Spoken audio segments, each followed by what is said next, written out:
ఇటీవల కొత్త వక్ఫ్ చట్టం అనేది పార్లమెంట్ ఆమోద ముద్ర వేసింది. ఆ తర్వాత రాష్ట్రపతి ద్రౌపది ముర్ము గారు కూడా ఆమోద ముద్ర వేయడం జరిగింది. అయితే దీనికి సంబంధించి అనేక ప్రజా సంఘాలు, ముస్లిం సంఘాలని లేకపోతే ప్రతిపక్ష పార్టీలు నానా రాద్ధాంతం చేస్తున్నాయి. సుప్రీంకోర్టులో దాదాపు 70కి పైగా పిటిషన్లు కూడా దాఖలైనాయి. కరెక్ట్. దీన్ని ఎట్ట చూడాలి? అసలు ఏంది అసలు ముస్లింలకు నిజంగానే ప్రధాని నరేంద్ర మోడీ గారి నేతృత్వంలోని ప్రభుత్వం ముస్లింలను టార్గెట్ చేస్తూ ఈ ఒక వక్ఫ్ చట్టం తెచ్చిందంటే ఏమంటారు? ఈ వక్స్ గురించి మాట్లాడే ముందు కొద్ది చరిత్ర మూలాలకు వెళ్ళగలిగితే, వక్స్ అంటే ఉర్దూ అంటే అరబిక్ పదము. ఆ భూమిని దారాదత్త తన భూమి కలిగిన వ్యక్తికి ఆ ధార్మిక సంస్థకి దారాదత్తం చేయడం అనేది వక్స్. బ్రిటిష్ కాలంలో కూడా అప్పుడు ఉన్నటువంటి ముస్లిం లీగ్ పార్టీలు రకరకాల వక్స్ పైన చట్టాలు తేవాలని చెప్పారు. బ్రిటిష్ గవర్నమెంట్ దాన్ని వ్యతిరేకించింది. It's on record. ఓకే. ప్రపంచంలో అనేక దేశాలలో ముస్లిం ప్రాబల్యం ఉన్న దేశాల్లో, మతపరమైన దేశాలలో వక్ఫ్ చట్టాలు లేవు. పాకిస్తాన్ నుండి, మన భారతదేశం నుంచి విడిపోయిన పాకిస్తాన్ లాంటి దేశంలో కూడా వక్ఫ్ చట్టాలు లేవని తెలిసింది. మనం వేరే వేసుకోవాలి.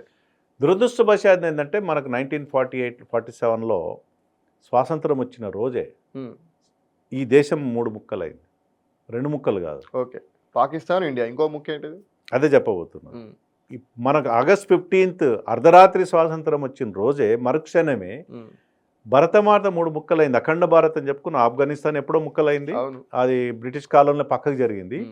ఈ దేశాన్ని అప్పుడున్న పాలించినటువంటి పాలకులు 3 ముక్కలు చేశారు. ఒకటి ఈస్ట్ పాకిస్తాన్, ఒకటి వెస్ట్ పాకిస్తాన్, 2 ఈస్ట్ పాకిస్తాన్, మూడోది ఇండియా. అంటే ఈస్ట్ పాకిస్తాన్ అంటే ఇప్పుడున్న బంగ్లాదేశ్. ఎగ్జాక్ట్లీ. ఓకే.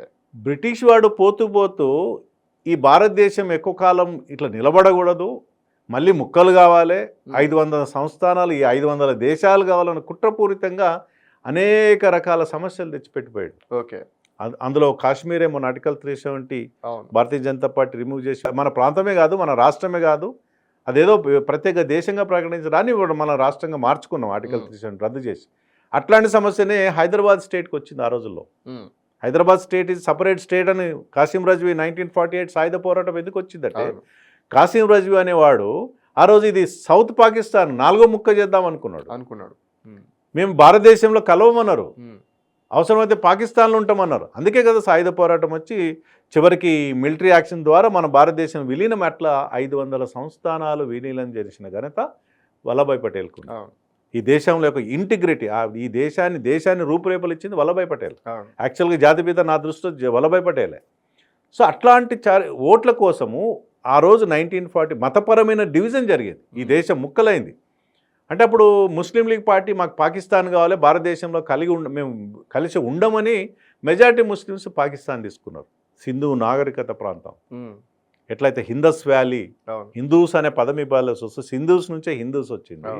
ఆ హిందస్ వ్యాలీస్లో వేల సంవత్సరాల నాగరికత, అలాంటి ప్రాంతాన్ని వెస్ట్ పాకిస్తాన్గా ముస్లిమ్స్ డిమాండ్ చేయడం ద్వారా వల్ల నెహ్రూ, గాంధీ, బ్రిటిష్ వాళ్ళు ఒప్పేసి వెస్ట్ పాకిస్తాన్ ఇచ్చేశారు. ఇంకొక ముక్క డెల్టా ప్రాంతం, ఇటు గంగా నది, బ్రహ్మపుత్ర నది పాడే డెల్టా ప్రాంత సస్యశ్యామలైన ప్రాంతాన్ని బెంగాల్గా వాళ్ళు తీసుకున్నారు. మిగిలింది భారతదేశం. మరి ఆ రోజు మతపరమైన డివిజన్ జరిగినప్పుడు, మతపరంగానే ఆ రోజు వ్యక్తులుగా విభజించబడ్డప్పుడు, అక్కడ ఉన్నట్టు ఆనాటి పాలకులు మీరు పోయే వాళ్ళు ఉండండి, ఉండేవాళ్ళు మా భారతమాత బిడ్డలు, మేము మీ హక్కున చేసుకుంటామని ఇక్కడ కొంతమంది ఉండిపోయారు. అట్లాంటి వాళ్ళే భారతదేశంలో ఇవాళ ఆ రోజు 1-2%, 3% ఉన్న ముస్లిం సమాజం ఇవాళ 12%, 15% పెరిగినరు. అవును. ఎందుకు పెరిగినరు? సెక్యులర్ స్టేటు, రాజ్యాంగం ఒప్పుకుంది, ఆనాటి నాయకులు ఒప్పుకున్నారు.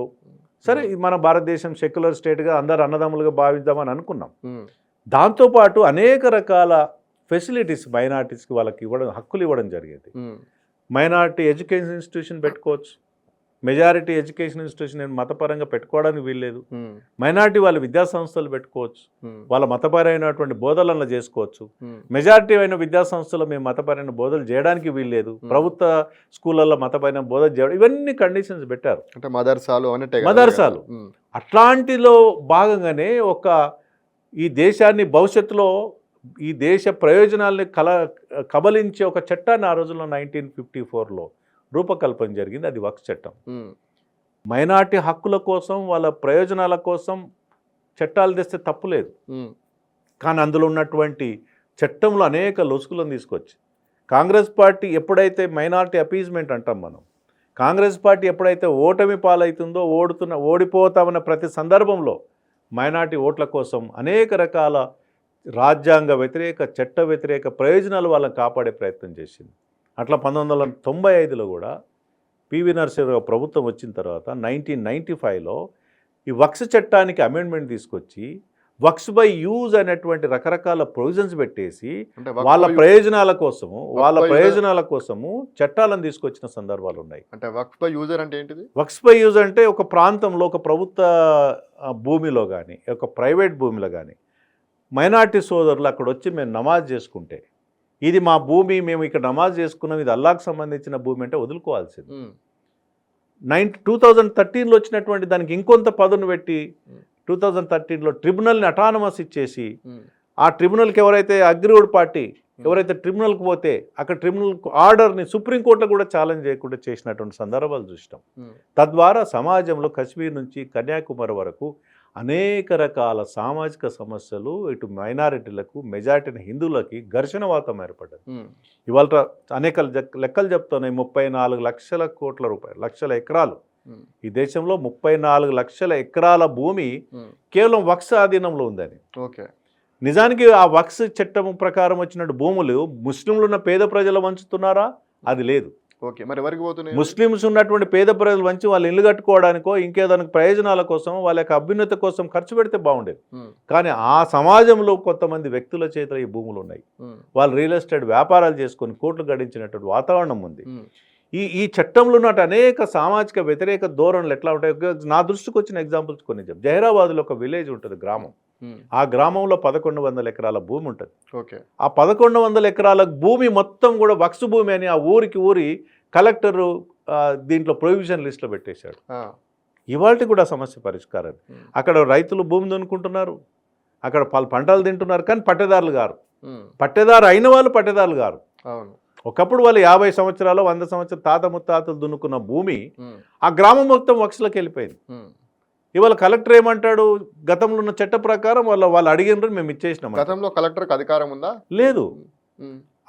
ఆ వక్స్ చట్టం ప్రకారం ఒక నోటిఫికేషన్ ఇస్తే అదే ఫైనల్. దాన్ని అప్పీల్ చేయడానికి వీల్లేదు. అప్పీల్ చేయాలనుకుంటే వాళ్ళే వినాలి, అందులో ఉన్న వాళ్ళే ఫైనల్ జడ్జిమెంట్, దానిపైన సుప్రీంకోర్టు జడ్జిమెంట్ ఎండడానికి వీల్లేదు. అట్లా అనేక రకాల గత చట్టంలో ఉన్నటువంటి లొసుగులను సరిదిద్ది రాజ్యాంగ వ్యతిరేకంగా ఉన్నటువంటి ప్రొవిజన్స్ తీసేసి రాజ్యాంగబద్ధంగా తీసుకునే ప్రయత్నం మోడీ గారి నాయకత్వంలో ఇవాళ కొత్త వక్స్ చట్టాన్ని తీసుకొచ్చారు. అది సవరణ మాత్రమే. కొత్త వక్స్ చట్టంలో సవరణలు చేశారు. సవరణ ఏ రూపంలో సవరణ చేశారంటే, ఈ భూ హక్కులు మన బ్రిటిష్ కాలం కాదు, 16th సెంచరీ నుండి చూస్తే భూ యజమాని హక్కులు నిర్ధారించే వాళ్ళు ఒక ఎగ్జిక్యూటివ్ మెజిస్ట్రేట్ స్థాయి వ్యక్తులే భూములకు సంబంధించినటువంటి హక్కులను నిర్ధారిస్తారు. కలెక్టర్ కావచ్చు, తహసీల్దార్ కావచ్చు. కానీ వక్స్ విషయంలోకి వస్తే భూములకు సంబంధించిన హక్కులు కలెక్టర్ నిర్ణయించడానికి వీల్లేదని చట్టం తెచ్చారు. ఇప్పుడు కొత్త చట్టంలో ఏమొచ్చిందంటే, భూ యజమాని హక్కులు ఎవరు, నిజంగా వక్స్ వాళ్ళకు సంబంధించిన భూమి, లేదా ముస్లిం సమాజానికి సంబంధించిన భూమి, లేదా ఇతర వర్గాలకు సంబంధించిన భూమి అని నిర్ధారించే హక్కు కలెక్టర్కి ఇచ్చారు. కలెక్టర్ నిర్ధారించిన తర్వాత దానిపైన ఒకవేళ అగ్రివెన్షన్స్ ఉంటే, దానికైనా అబ్జెక్షన్స్ ఉంటే నెక్స్ట్ హైకోర్టుకి వెళ్ళొచ్చు, సుప్రీంకోర్టుకి వెళ్ళచ్చు. ఈ ప్రొవిజన్స్ ఉన్నాయి. గతంలో ఇలాంటి ప్రొవిజన్స్, ఇది ముస్లిం సమాజాన్ని కూడా ఉపయోగపడుతుంది. ఇవాళ కొత్త చట్టం ఇవాళ ఇష్టానుసారంగా ఎవరో భూములు వాళ్ళు లాక్కొని రియల్ ఎస్టేట్ వ్యాపారాలు చేయకుండా నియంత్రించారు. వక్స్ భూములని వక్స్ ప్రయోజనాల కోసం, ముస్లిం సమాజ ప్రయోజనం కోసం ఖర్చు పెట్టే రీతిలో ఆ ప్రొవిజన్స్ అందులో పెట్టడం జరిగింది. కొంతమంది ముస్లిం సమాజం ఏ రీతి ఎందుకు వ్యతిరేకిస్తున్నారో మనకు తెలియదు. ఇవాళ సుప్రీంకోర్టులో కేసులు వేస్తూ ఉన్నారు. సుప్రీంకోర్టు డెఫినెట్గా రాజ్యాంగబద్ధంగా ఏర్పడి పార్లమెంట్కి చట్టాలు చేసే అధికారం ఉంటుంది ఈ దేశంలో. It's parliamentary supreme constitution authority. రాష్ట్రపతి గారు ఆ చట్టాన్ని ఆమోదిస్తారు. ఆ చట్టాన్ని ఛాలెంజ్ చేసే అధికారం, రివ్యూ చేసే అధికారం ఇవాళ కోర్టులకు ఉంటుంది. కోర్టులు ఏ రీతిలో రివ్యూ చేస్తాయి? ఈ ఫలానా చట్టం రాజ్యాంగ వ్యతిరేకమా, రాజ్యాంగ అనుగుణంగా తయారు చేసిన చట్టం అని మాత్రమే రివ్యూ చేస్తారు తప్ప చట్టాన్ని కొట్టేసే అధికారం ఉండదు.